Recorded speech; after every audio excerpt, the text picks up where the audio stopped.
General, it's my last question. Matlala, this character, Matlala, you made a very good point earlier on that, and maybe you were also answering that question jokingly when one of the members was saying something about you being associated with a character like that, and you made reference to the fact that you are a retiree, you are no longer a minister. If you were a minister, you were going to have to come back and declare in an event where you had made use of the facilities of that person. Now, and I think we all have understood that.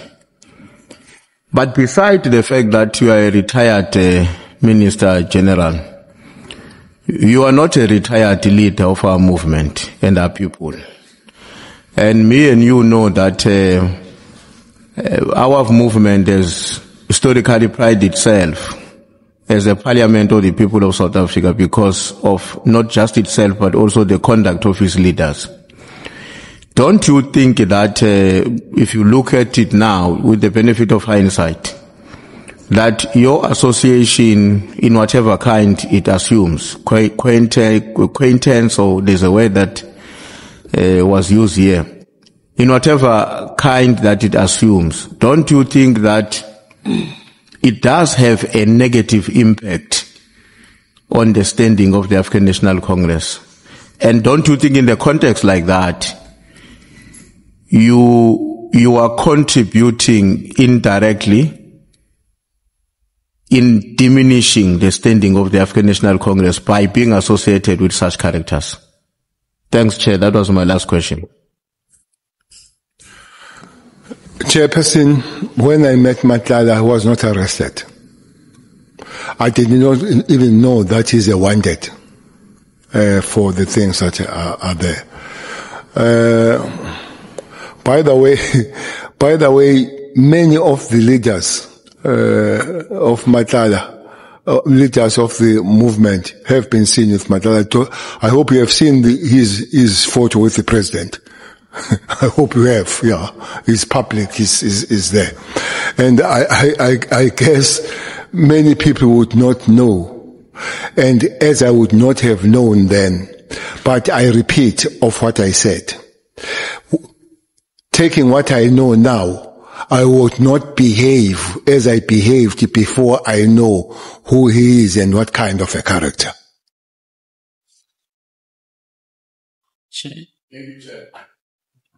Pangazita. Thank you, Honorable Chair. I'm actually prompted by the response of the General, because one would have actually expect that the General, having been the Minister, would have some kind of access to intelligence, information. I find it very difficult to understand and accept Tuguti Umatlala could actually invade the corridors of leadership of this country without, having been vetted by some security agencies, be it criminal, South African, security, whatever. I can't accept that. I find it very difficult whether or not we still have a intelligence capacity as a country. If not, then we are very vulnerable.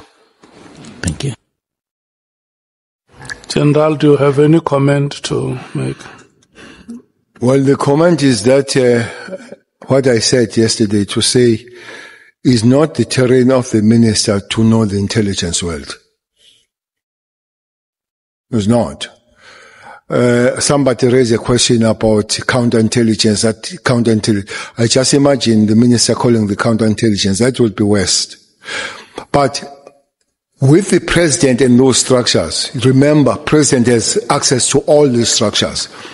The state security, for instance, the national commissioner and the head of intelligence in the police can be called by the president without telling me. If they want, they can tell me. If they don't want, they cannot tell me. The state security could be, and I think even the DI president can have an access to DI.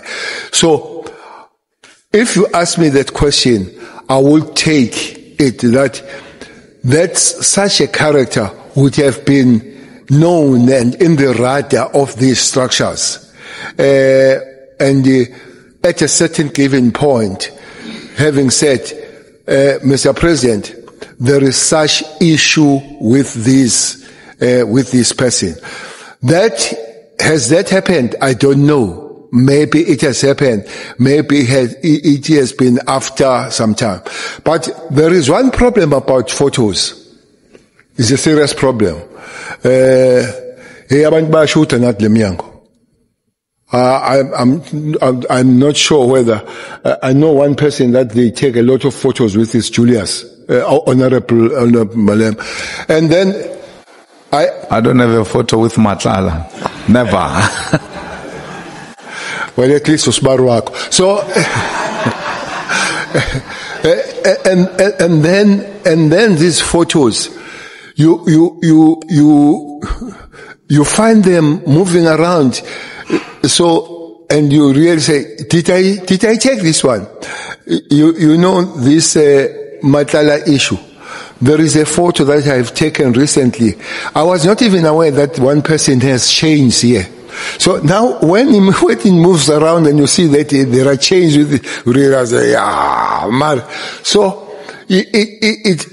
at this level, it can happen when people, but I agree with you that at the top level there must be people that are protecting to say, but you can't take it without shouting. So this picture can't be there and all that kind of thing. So I agree with you on that one. Honorable James.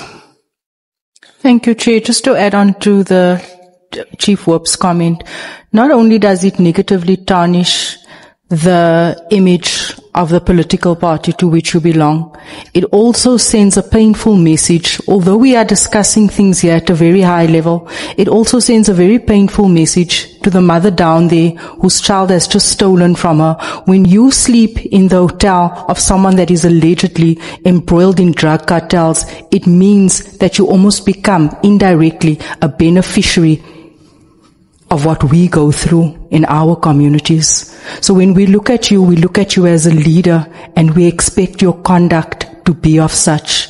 I accept what you said earlier on, that your relationship, in hindsight right now, when you look at it was a mistake. It should never have happened. But I just thought that I would emphasize how the public feels, how we as mothers and as people that's living with this feel when we see you benefiting from our pain and from the monies that our children steal from us. Thank you, Minister.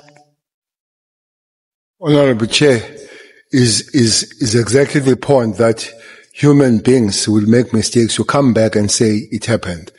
I'm sure those mothers would have that question. But when I said, I didn't know this person is, now I know and it won't happen, I believe that they would understand.